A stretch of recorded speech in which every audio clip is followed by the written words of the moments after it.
কেমন আছো বন্ধুরা? আবার একটা নতুন গল্প নিয়ে হাজির হয়েছি। যদি আমার গল্প ভালো লাগে, তোমরা জানো তোমাদের কি করতে হবে।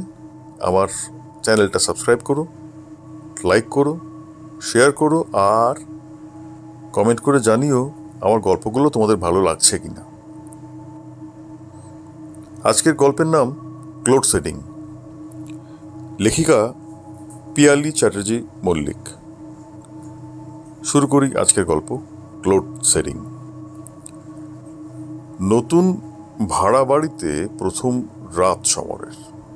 জিনিসপত্র বেশি কিছু নেই, কয়েক জোড়া জামা, জুতো আর টুকটাক কয়েকটা জিনিস।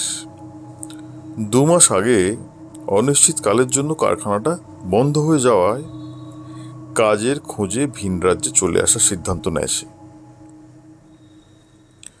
আগের বাড়িটা বেশ বড় ছিল, আর এই বাড়িটার তুলনায় সেখানে অবশ্য ভাড়াও বেশি ছিল। সেখানে বউ আর 6 বছরের মেয়ের সঙ্গেই থাকতো সমর। আর এই বাড়িতে একটাই ঘর, তাও বড্ড ছোট। মুখ হাত ধুয়ে সঙ্গে আনা রুটি আর আলুর দম একটা স্টিলের থালায় নিয়ে খেতে শুরু করলো সমর। খাবার শেষ হওয়ার আগেই বাড়ির আলোটা ধপ করে নেমে গেল। অগত্যা অন্ধকারই রুটি ছিঁড়ে মুখে তোলে সমর।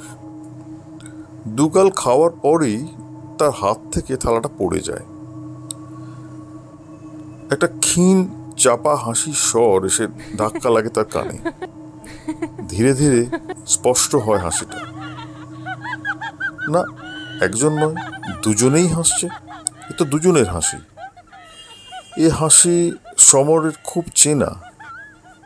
হ্যাঁ, অবিকাল তার স্ত্রী মালবিকা আর তার মেয়ে তিন্নির মতো হাসছে। তারা কয়েক হাত দূরে দাঁড়িয়ে আছে। হাত পা ঠান্ডা হয়ে আসে সমরের, চোখ বন্ধ হয়ে আসে তার। এ কি, গলাটা তো জ্বলছে কেন? দূরের হাসিটা আরো জোরালো হয়। সমর ছটফট করতে থাকে, করতে করতে বিছানা থেকে মাটিতে পড়ে যায়। তবুও সে হার মানে না, হাত দিয়ে বিছানায় ওঠার চেষ্টা করে।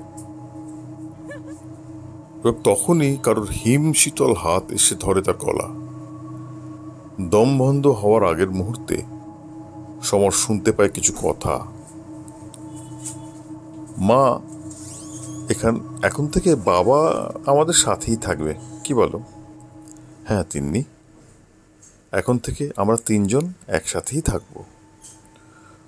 সমরের চোখ বন্ধ হয়ে যায়। চোখের সামনে ভেসে ওঠে কদিন আগের দৃশ্য। 2 মাস আগে কারখানা বন্ধ হয়ে যাওয়ার পর জমানোর টাকা যখন শেষ, তখন আত্মীয়দের কাছে হাত পেতেও লাভ হয়নি। ছোট্ট মেয়েটির মুখে একবেলাও খাবার তুলে দিতে পারছিল না তারা। একেবারে নিরুপায় হয়ে সমর আর মালবিকার সংসারের বোঝা টানতে না পেরে আত্মহত্যার সিদ্ধান্ত নিয়ে বসে। কথা মতো তিন্নির কানের সোনার দুলজোড়া বেচে ভাত আর বিষ কিনে এনেছিল সমর। তবে সেই ভাত নিজের মুখে তোলেনি সে। মালবিকা এবং তিন্নিকে মাটিতে লুটিয়ে পড়তে দেখেই নিজের সমস্ত জিনিসপত্র নিয়ে পালিয়ে এসেছিল এই রাজ্যে।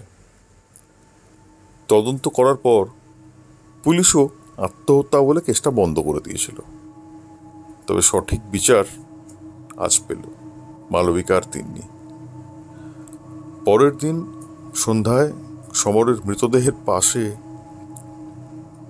একটি বিষের খালি শিশি উদ্ধার করে পুলিশ।